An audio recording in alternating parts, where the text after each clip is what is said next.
Bismillahirrahmanirrahim. Assalamualaikum warahmatullahi wabarakatuh. Selamat datang di channel Tariana Tea. Pada kesempatan ini saya akan memberi contoh naratif story yang mengandung moral ya. Jadi cerita pendek yang mengandung nilai-nilai moral. Bagaimana bisa kita ambil pelajaran dari nilai moral tersebut. Dongeng ini atau cerita ini bisa kita gunakan ketika akan mengajar siswa SMP, ya bisa SD juga. Nah, jadi yang penting sangat penting.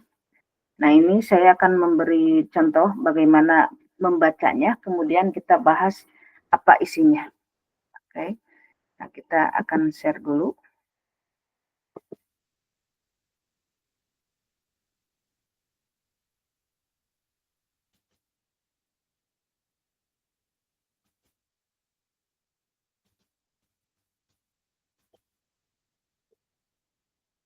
Nah, the moral story.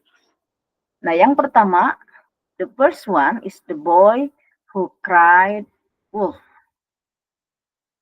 There's once a boy who grew bored while watching over the village sheep.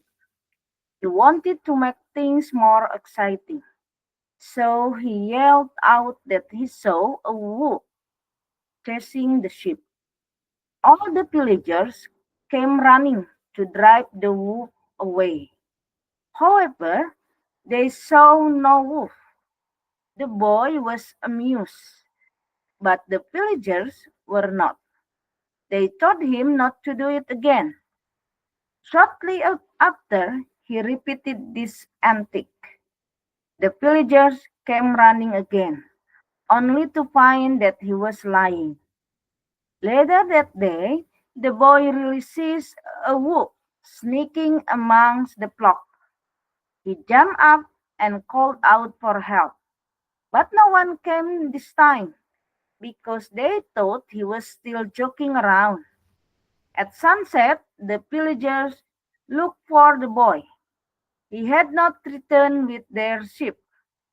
They found him crying. He told them that they really a wolf. There really was a wolf, and the entire flock was gone.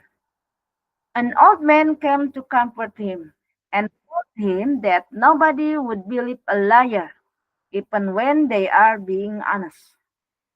The moral, lying breaks trust. Jadi ceritanya yang berjudul Anak yang Meneriakkan Serigala. Nah, ini jadi ada suatu ketika ada seorang anak laki-laki. Nah, dia merasa bosan yang mengembala domba ya. Nah, dia ingin coba sesuatu yang menarik gitu. Dan dia terus berteriak, "Ada serigala! Tolong, ada serigala!" Makanya semua penduduk itu datang untuk menghalau serigala tersebut yang mereka pikir itu ada. Ternyata mereka tidak melihat serigala seekor pun. Nah, si anak laki itu sangat senang. Tapi yang penduduk kampung itu ya marah gitu ya, mereka ngeprank ini ya. Anak ini ngeprank. Nah, mereka mengatakan jangan melakukannya lagi, kata penduduk desa itu ya. Nah, tidak lama kemudian si anak lelaki ini mengulang hal yang sama.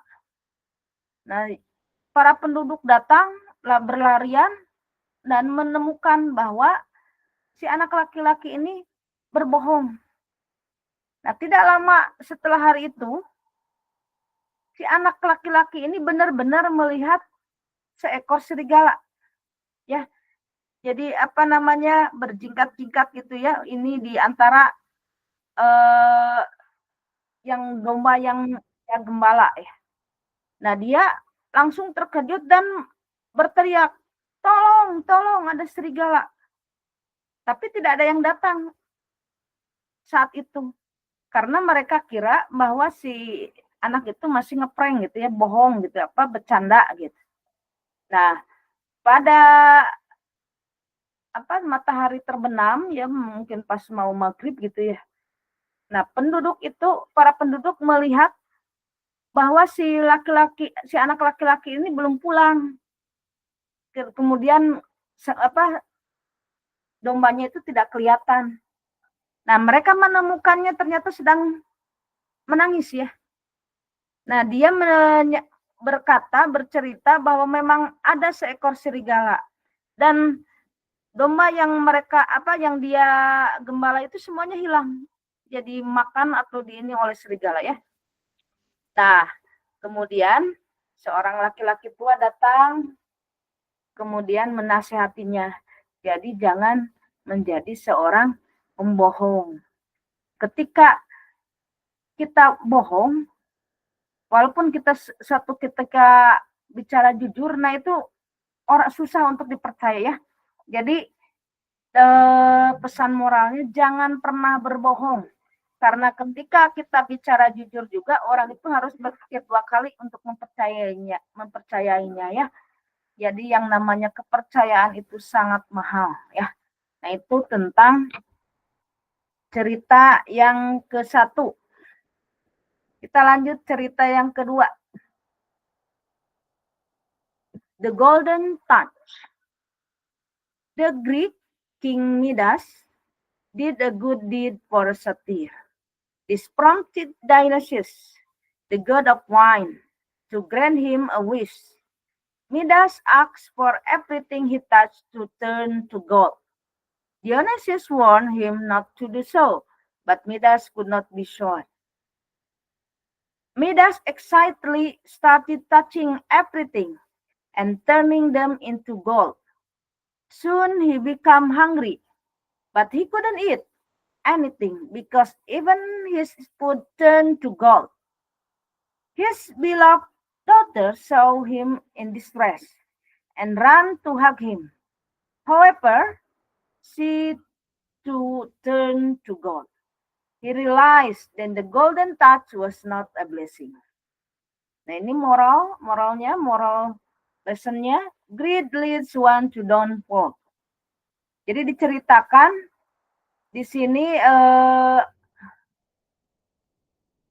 Raja Yunani mendapatkan berkah ya dari dewa Dionysius. Nah, Midas meminta bahwa apa yang dia sentuh itu berubah menjadi emas. Nah, dia kan berpikirnya nanti banyak emasnya ya, kaya banget. Nah, gitu mungkin ya. Nah, kemudian dewa Dionysius itu memperingati dia, jangan ambil yang itu, tapi dia tetap ya pingin dapat berkahnya yang itu ya. Nah, Midas ini sangat senang dan dia mulai menyentuh ya apapun itu dan berubah semua jadi emas. Nah, tidak lama kemudian dia lapar.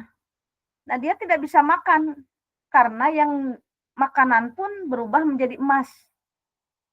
Nah, dia kan jadi stres ya, nggak bisa makan, ini emasnya banyak tapi nggak bisa makan.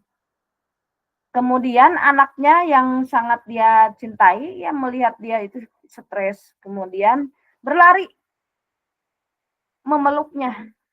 Nah, ya pasti ketika dia memeluk ayahnya, dia juga berubah menjadi emas. Dan dia akhirnya Midas menyadari bahwa